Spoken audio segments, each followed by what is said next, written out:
નવા સ્વાદમાં થોડું અલગ રીતે કાચી કેરીનું ગળ્યું લચ્છા અથાણું બહુ ટેસ્ટી એવું બને છે. આખું વર્ષ સ્ટોર કરી ખાઈ શકો તેવું. તો તેના માટે આપણે 1 કિલો રાજાપુરી કેરીની છાલ કાઢી આ રીતે આપણે છીણી લઈશું. હળદર અને મીઠું ઉમેરી એકદમ સારી રીતે મિક્સ કરી લઈશું.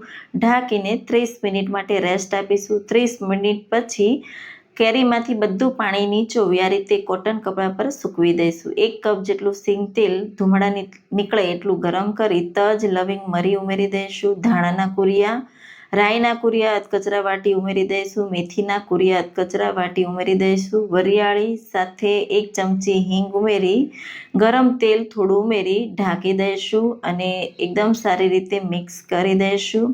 મિક્સ થઈ જાય એટલે હળદર ઉમેરી દઈશું, સાથે કાશ્મીરી લાલ મરચું પાવડર અને મીઠું તો મેં અહીંયા શેકીને લીધું છે. એકદમ સારી રીતે મિક્સ કરી મસાલો રેડી કરી લીધો. છીણ એકદમ સારી રીતે સુકાઈ ગયું. હવે ગોળનો પાવડર લીધો છે, સાથે સાકરનો પાવડર ઉમેરી દઈશું અને બનાવેલો મસાલો ઉમેરી એકદમ સારી રીતે મિક્સ કરી દઈશું. મિક્સ થઈ જાય એટલે ગરમ કરેલું તેલ ઠંડુ થાય પછી ઉમેરી દેવાનું અને એકદમ સારી રીતે મિક્સ કરી દઈશું.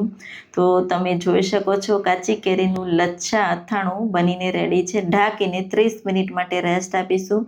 30 મિનિટ પછી તમે જોઈ શકો છો કાચી કેરીનું ઇન્સ્ટન્ટ લચ્છા અથાણું બનીને રેડી છે. જરૂરથી ટ્રાય કરજો, બધાને બહુ જ ભાવશે.